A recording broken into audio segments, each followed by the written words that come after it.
Welcome to the Green Farm for All Drone Farmcast, where I explore the role of drones in agriculture. This is an excellent introduction for the farming community who wants to learn about this rapidly advancing technology and for anyone curious about its use in food production. Hi, I'm Caroline Goulard, veterinarian, dragon fruit grower, and 107 certified drone pilot.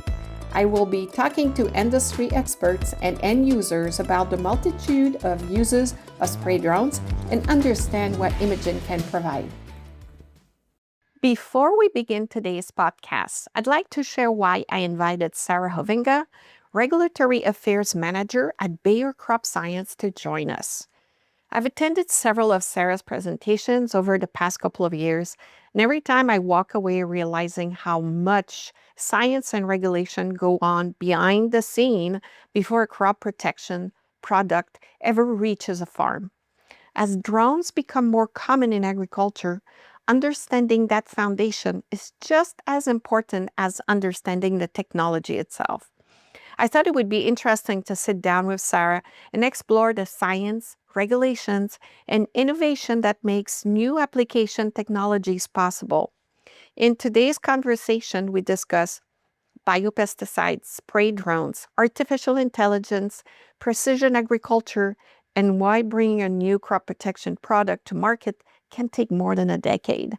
Let's jump into the conversation. Hi, Caroline Goulart with Green Farm for All, and today my guest on the podcast is Sarah Hovinga from Bayer. So thank you so much for agreeing to be a guest on the podcast. Thanks so much, Caroline, for having me. Happy to be here. Yeah.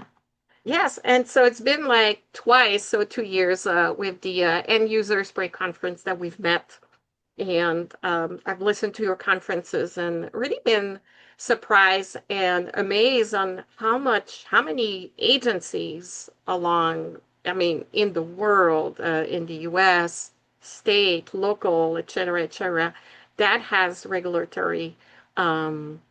that has regulation over pesticides. And before we talk about anything, I really thought it would be important to go back to basic. And it's like, what is a pesticide? Like, what's under that?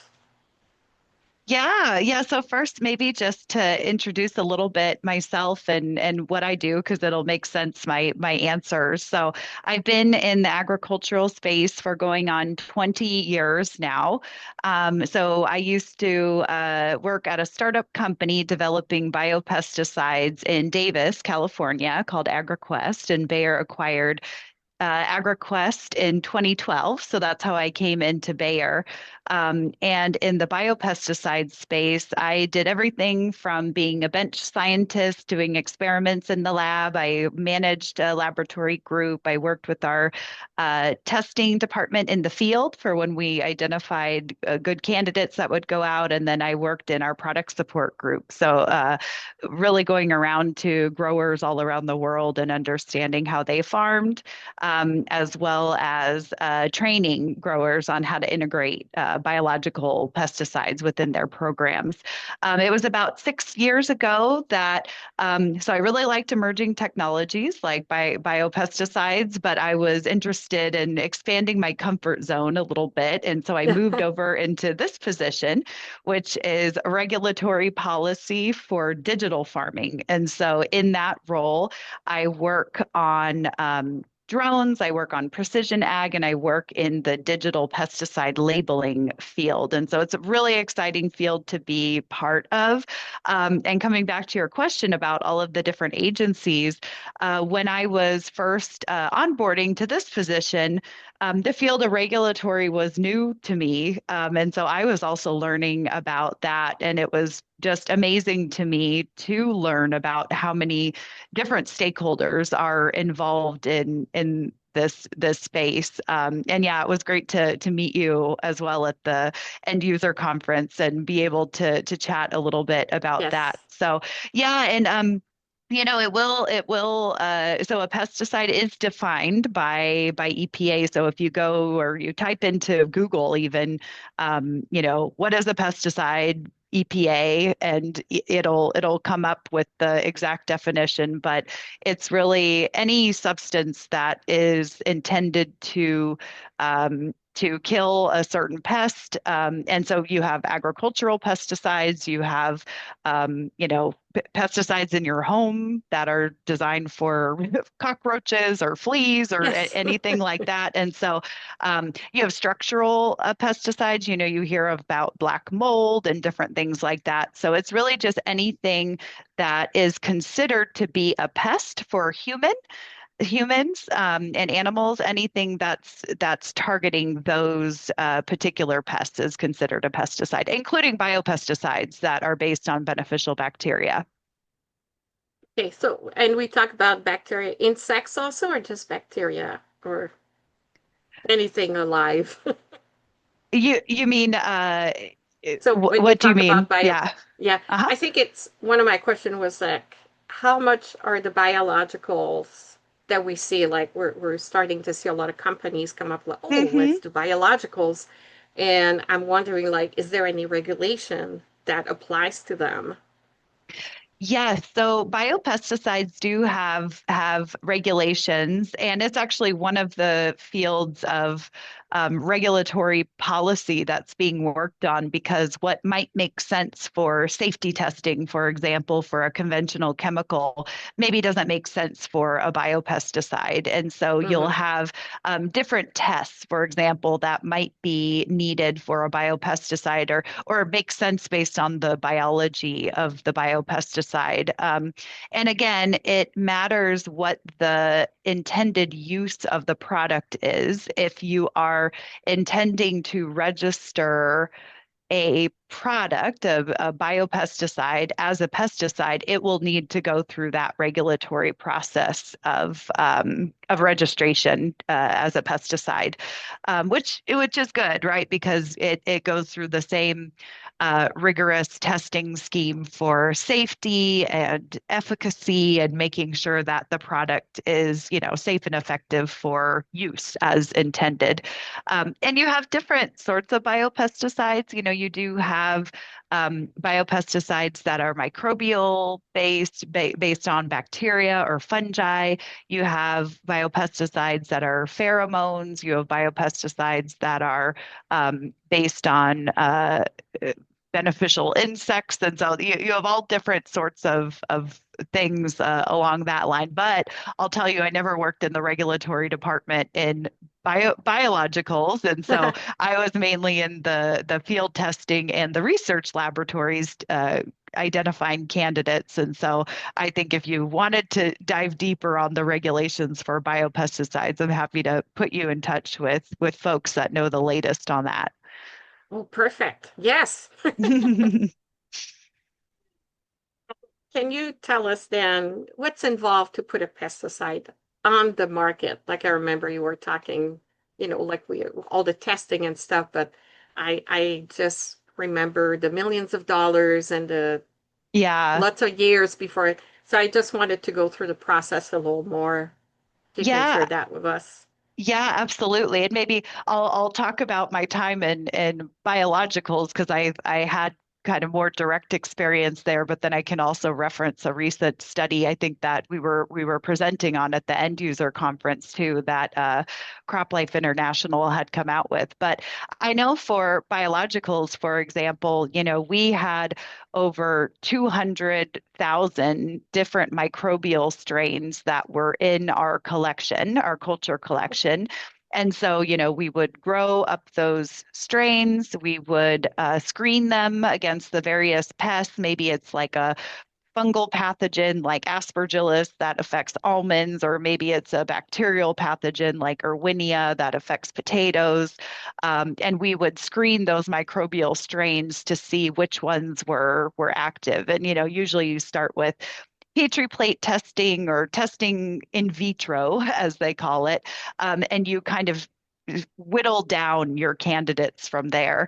Um, so if you think about going from 200,000 and eventually if you're testing on a Petri plate, you're testing in the lab on a plant, you're testing in the greenhouse on a plant, and then you're finally doing field studies, you might whittle down those 200,000 candidates to like two. that you're sending out to the field. And so it really takes a massive, and that's only in the research phase.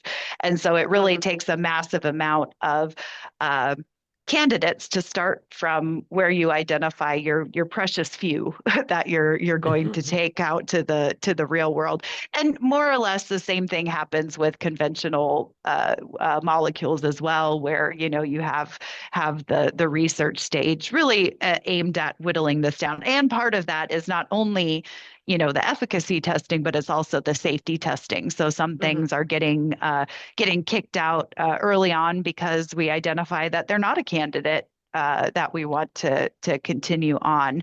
Um, yeah, CropLife International is an organization of different pesticide companies that operate internationally. And they just did a large study that was pretty fascinating. And I think, again, if you can find it if you Google that. But they surveyed all of the different pesticide companies and really understood where the majority of the time and the money was going in terms of product development, and they averaged out over 300 million dollars and 12 years to identify an active ingredient, which is a lot, right? And so Yeah, that's that insane. really speaks to the reason why Hmm. you hear about companies that have their precious molecules, and we really want to maintain Yeah, these products on the market and make sure yeah, that they don't go away because of resistance issues or because of anything like that. And we really want to make sure to steward these products the best we can because of the immense amount of time and effort that goes into them. yes, yes. And so going back to drones, so I remember we were talking about labels. So we have ground application versus aerial application. Drones are becoming more and more prevalent in the US to spray whatever fertilizer or pesticide or other stuff. And in terms of pesticide, the labels are very stringent. You have to listen to them. But the thing is, we have helicopters, crop dusters, spray drones, and also ground rigs. So you've been involved in the regulation in terms of labels, as far as I understand. Can you talk to us about it? Yeah. So, as with any emerging technology, you have the technology itself that's emerging. So for drones, for example, the actual machinery of the drones is actually still evolving. So I think when Yes. I first started working in the spray drone space, I think the most prevalent drone out there was a 10-liter drone, and then you saw a 30-liter, and then a 40, and then a 50, and then you're seeing higher. So it's literally building the plane as you're flying it, or building the drone as you're flying it. In that case, and it's a new technology, and so you need to, the the label in a way, talking about your previous question, it's the end result of all of that time and money that goes into discovering an active substance, taking it through the regulatory process, and then finally, once it's ready to be commercialized and it's registered, that label in many ways is representative of all of that work, right? And at least in the United States and in many countries around the world, the label is the law. And so that also speaks to, the the label will have very specific language on it, and that's for a reason. It's because that's the way that the product is designed to be used. And so for a technology like drones that we're still characterizing some of the performance aspects of it, that's not yet fully understood, right? And so I think, and regulators, which are managing risk, need to understand from a risk perspective also, what what are the buffer zones, for example, that Hmm. need to be on a drone to make sure that when a company like Bayer perhaps is suggesting, okay, we have this product with this, safety profile, and this is the buffer zone we're recommending to have, that it's safe from water bodies, for example. Um, EPA in the US and state regulators that then look at your submission after EPA is approving it, they need to understand that the science is also reflective of that. And so all of this work is still, happening. And so that is a kind of a quick explanation to why drones aren't yet on the label. Um, as you would see for technologies that have been around for decades, like airplanes, like orchard air blast systems, like tractors. We've had a lot of time to understand Yeah. those types of technologies. And so the science is well known, whereas with drones, luckily a lot more science is known now, and especially in the Yes. the last 6 years that I've been working in the space, I've seen a tremendous amount of science and data and information be generated on these technologies. So I think we're about to turn a corner with Hmm. regard to regulatory freedom and to move around a little bit more on what we would suggest for product use. But yeah, that's a little bit of an explanation of why and kind of what's built up to it and probably what's to come. Yeah, because I think that some university colleges are really doing the research, and even the companies that are making those drones are like, we want to prove you that our drone works, and they're really putting a lot of effort to show exactly what they're able to do. So it's Yeah, gonna, I completely agree, and I think that is very reassuring to me to see the universities become involved because, you can have a company generate data, you can have a drone company generate data, but university and university partners, they are somewhat operating in neutral territory, right? hmm. And so if Yeah. they're telling you efficacy wise, if they're telling you safety wise that, this is what the profile looks like, then it's a great opportunity to have the science speak for itself, which is very important. Um, and one thing I really appreciate as well, that not only university researchers, but university extension, so this is the typical, like, very robust, uh, very knowledgeable framework that we have around agriculture in general. And so, Hmm. anytime that it's coming to recommendation for application of, in the case of pesticides, application to crops for a certain disease, how, like, best management practices, pesticide safety education, all of this sort of framework that we have around other agricultural technologies. I'm starting to see a lot of the university and especially university extension come into this space Hmm. and really Yes. utilize their vast knowledge, their reach, their training.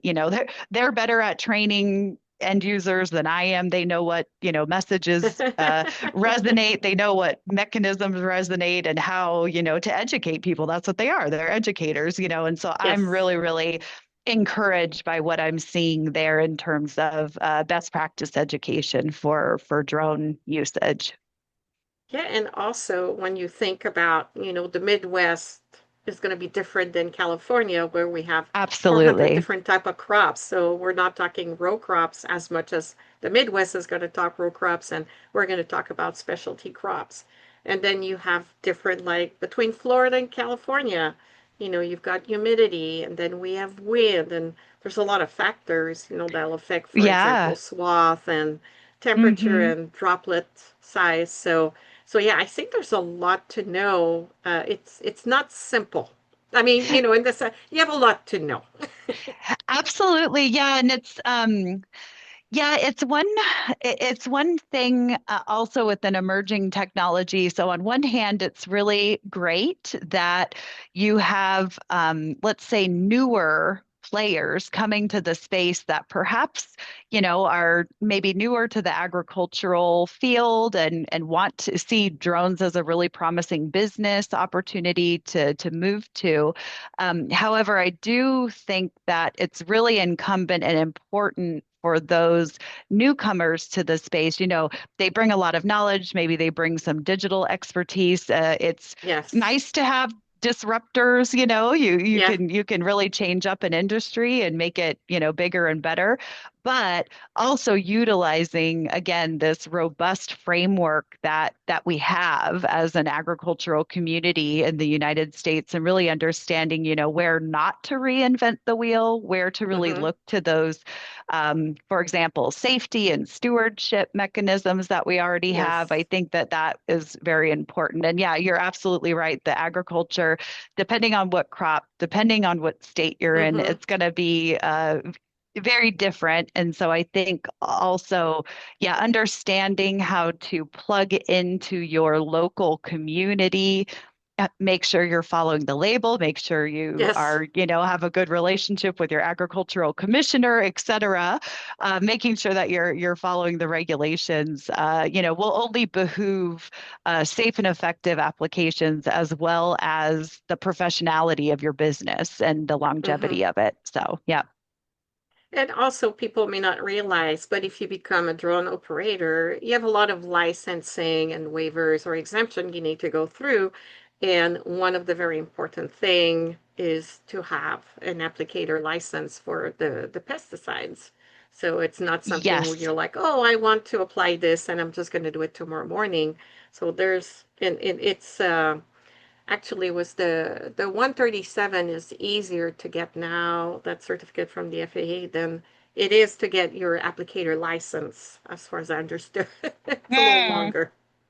Yeah, yeah, no, that's a great point. There's and it's interesting with drones, you don't have this with tractors, for example, where Yeah. you don't have to get the aviation freedom to fly, let's say, and then also the pesticide application certificate and process. And so that's also, I know, a topic that regulators are starting to on board with because, state regulators have their different pesticide certification programs, and you need to get so many hours under your belt before you're considered licensed and all of this.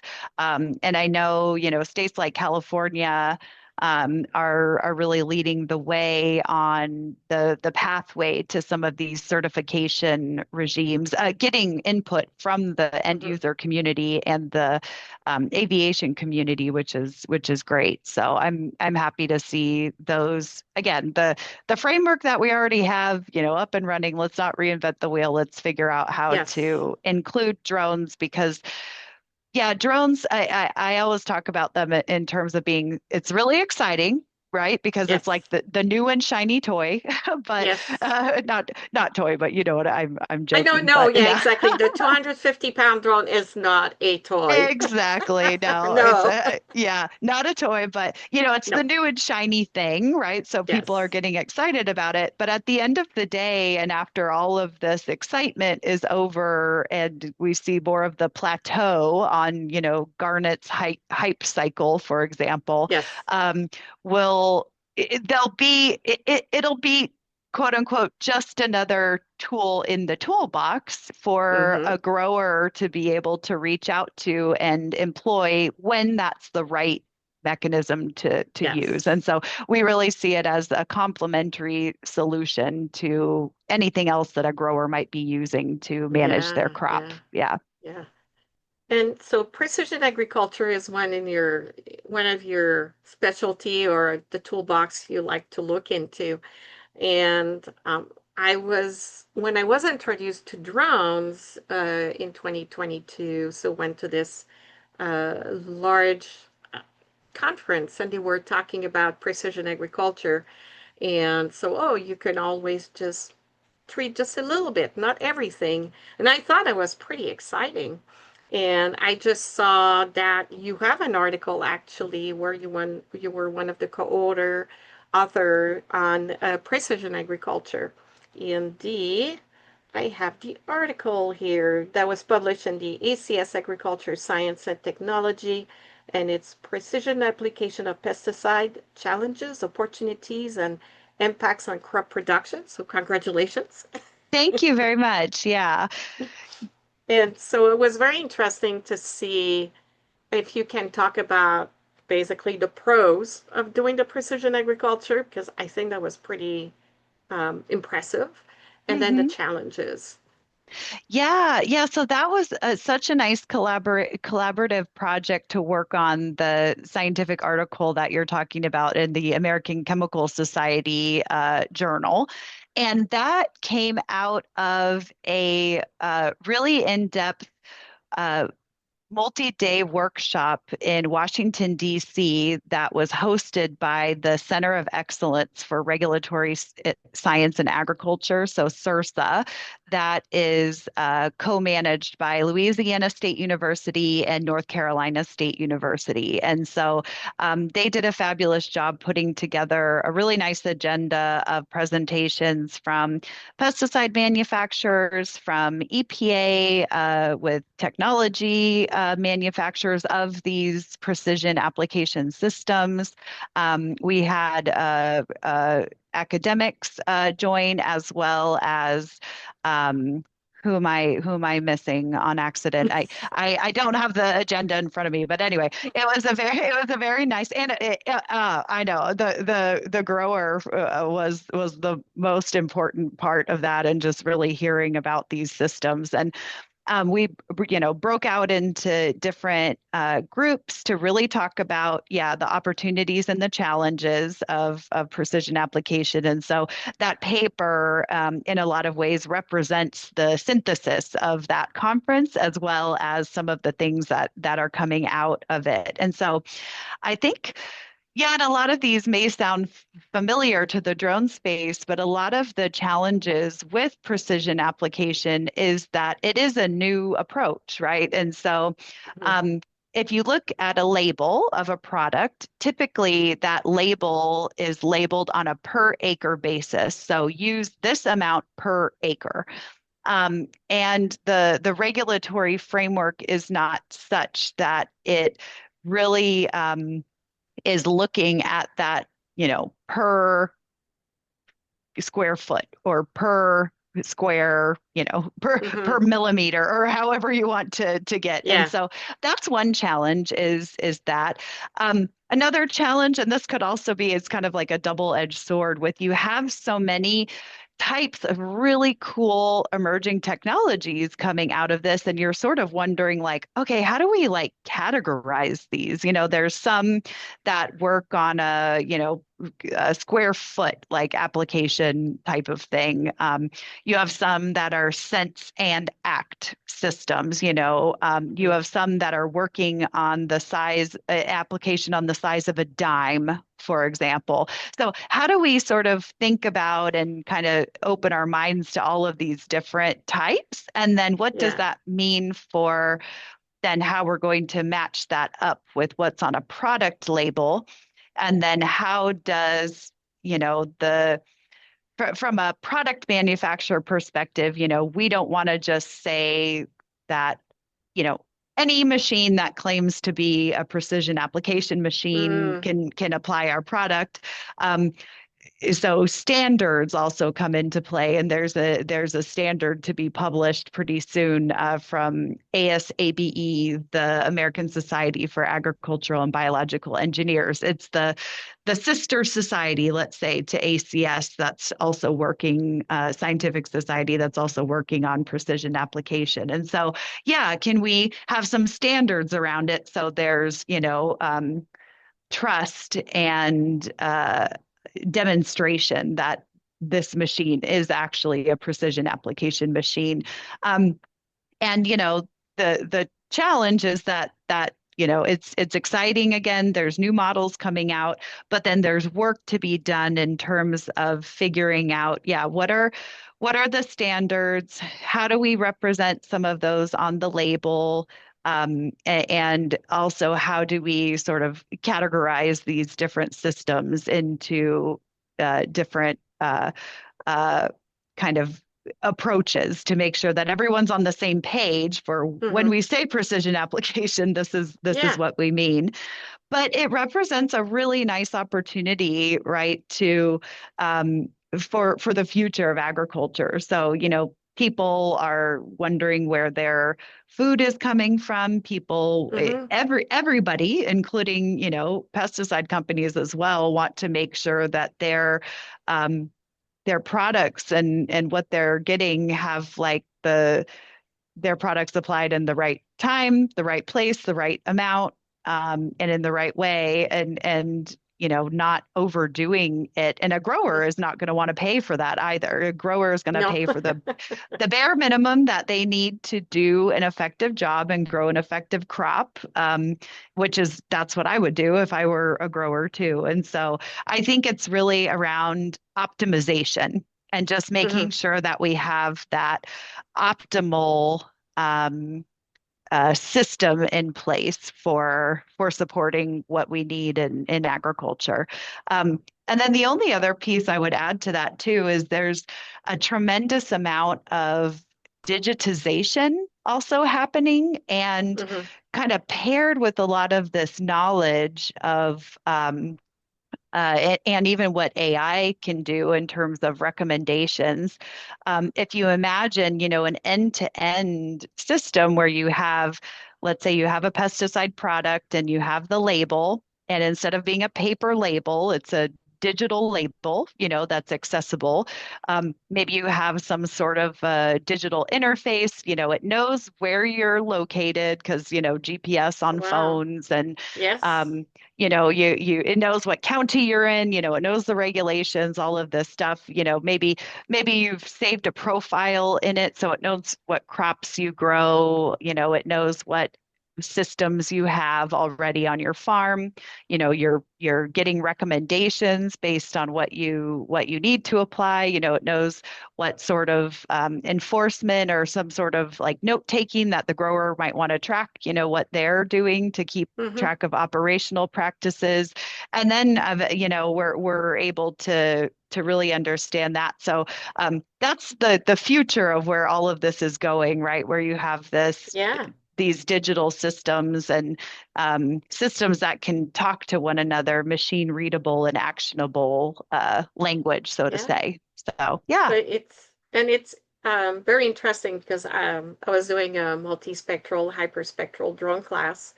And so we're using a software, and in the software, basically it tells you, okay, so look at the weeds and point out the weeds and tell me how far in you want to treat. And I'm like, I decide that.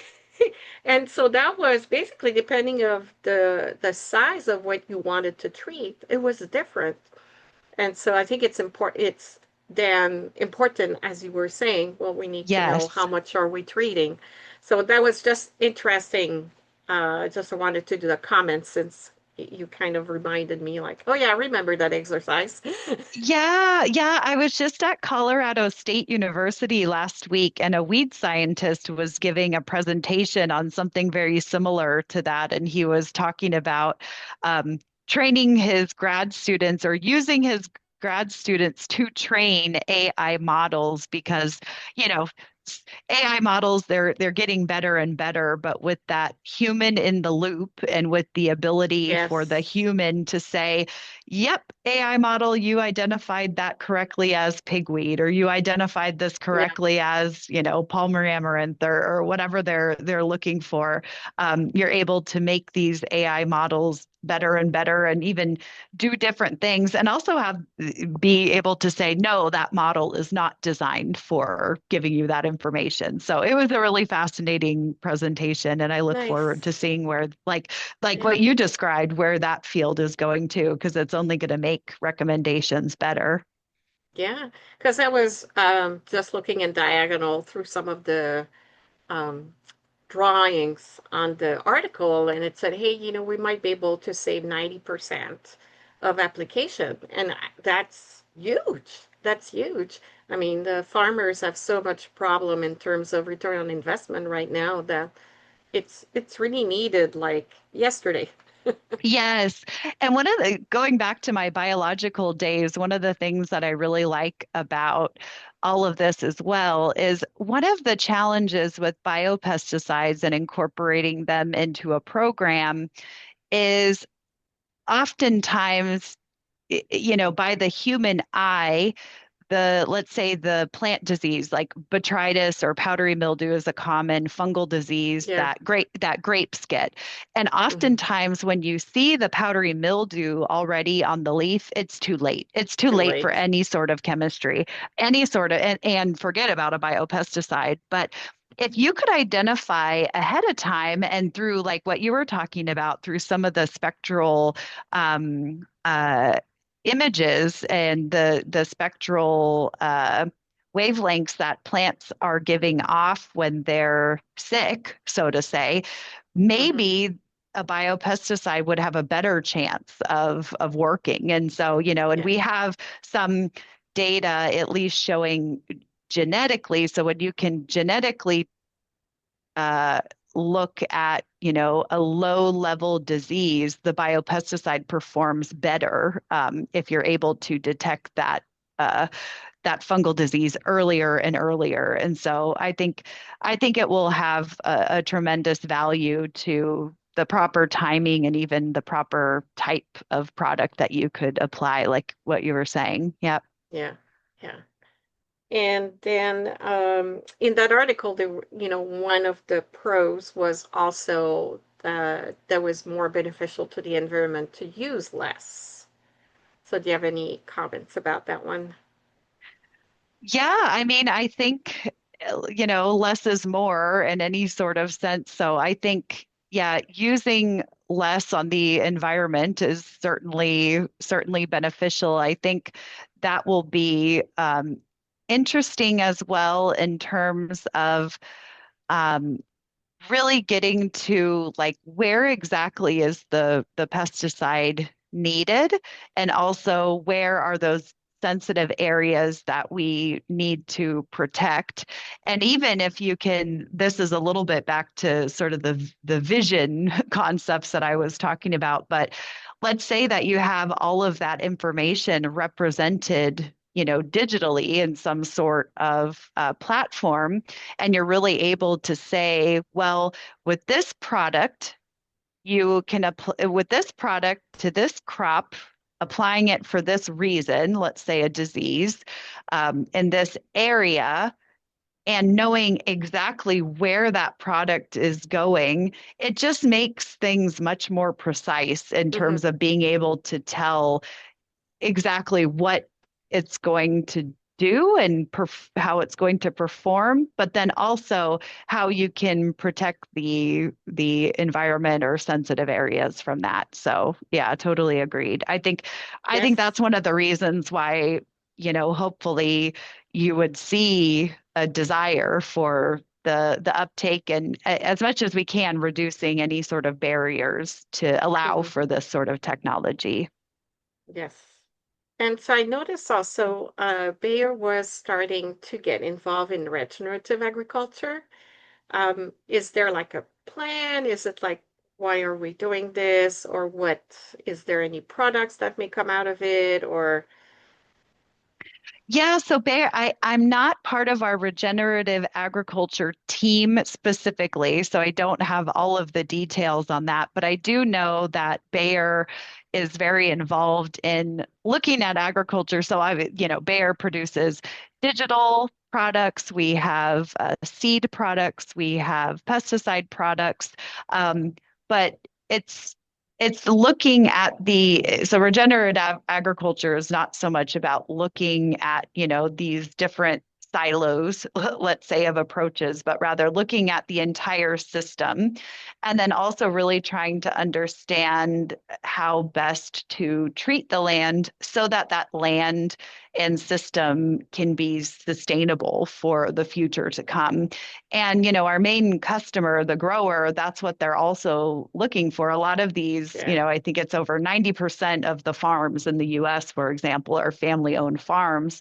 And so they want to really pass down this land to their families as well. And so if we can come with solutions that are really showing, sustainable use of that land, I think it's a win-win-win, for the Yes. farmer, for the environment, for us, if we're trying to, really make sure that we understand the whole system.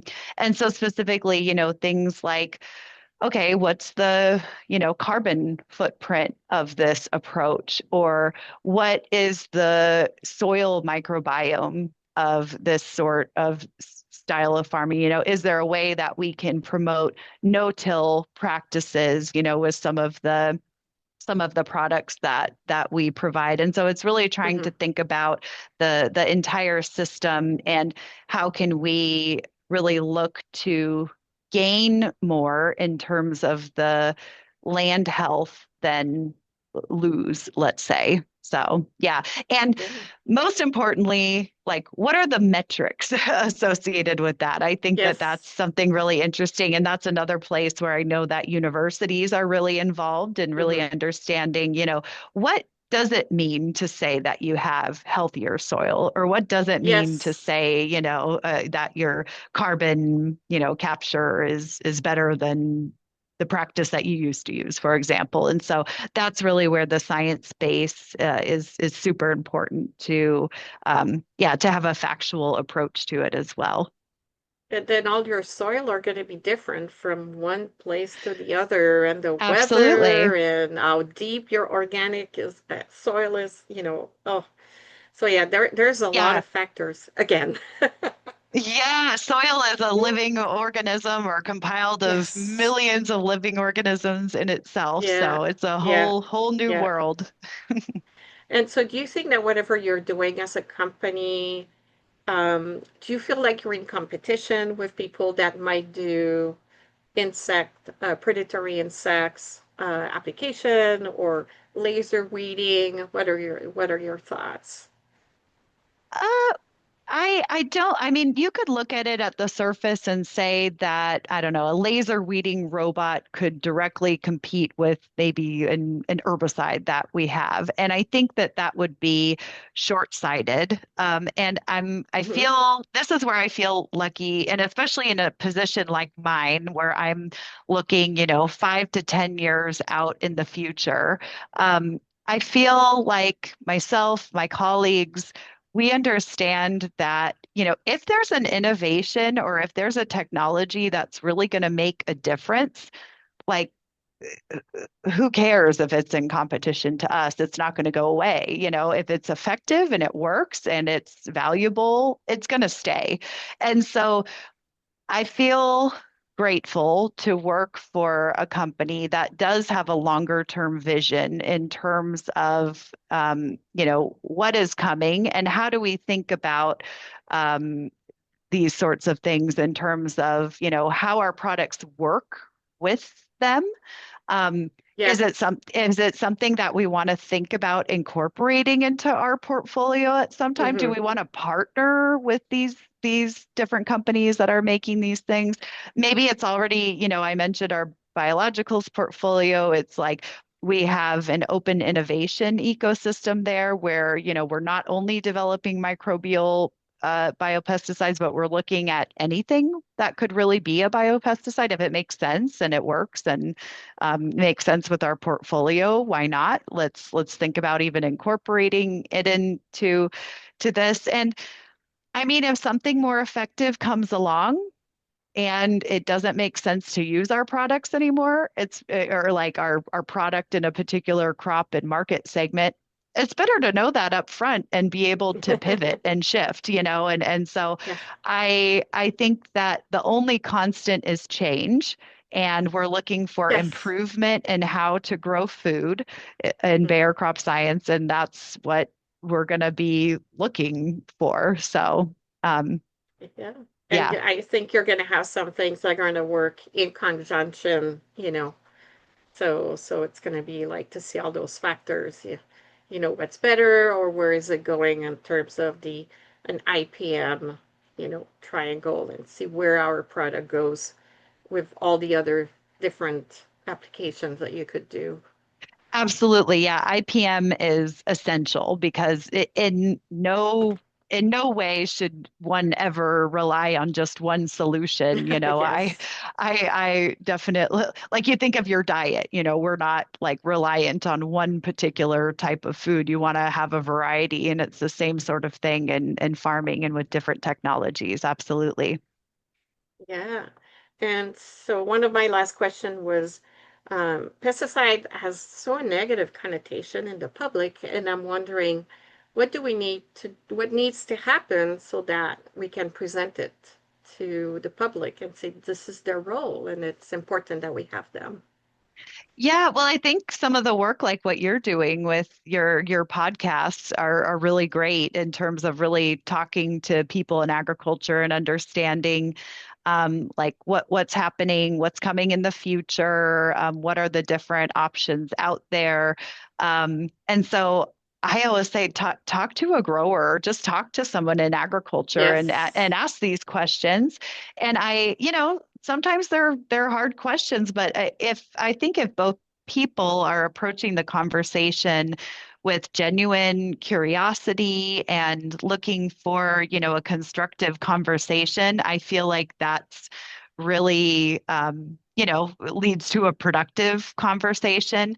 I would say, and I mean, this goes for anything, right? But like Yes. headlines are so sensationalized. And so, like, this is where I put my scientist hat on. And if you see something and it's like, like some sensational headline, maybe the first intuition should be, wait a minute, what is this news outlet, or what is the, no matter who it's coming from, right? Like Yes. what are they really trying to get at, and what could be, underlying this, and things like if it's based on one single study that shows this, oh, Oh yeah. red flag, like, Yes. and so kind of putting on a critical thinking hat, and kind of again maintaining that curiosity and asking questions. And then I think one thing that, I mean, has really helped me is just like understanding also like that, the person that you're talking to is a human being, and like, I don't know, find out where they came from, where did they grow up, like how did they get into agriculture? Where does their passion come from? Like what gets them out of bed every day, and what are they excited to do about going to work? And yeah, just being more curious and kind of invested emotionally into the people that you're having these conversations with about Mm-hmm. agriculture. And for the most part, I find that we all want the same thing, right? And so I don't Yes. know. Can you tell I come from Santa Cruz, California? I'm like, okay, kumbaya, let's all get along. But I do believe that there's a lot of truth in that. And so I really enjoy, yeah, having these conversations with people and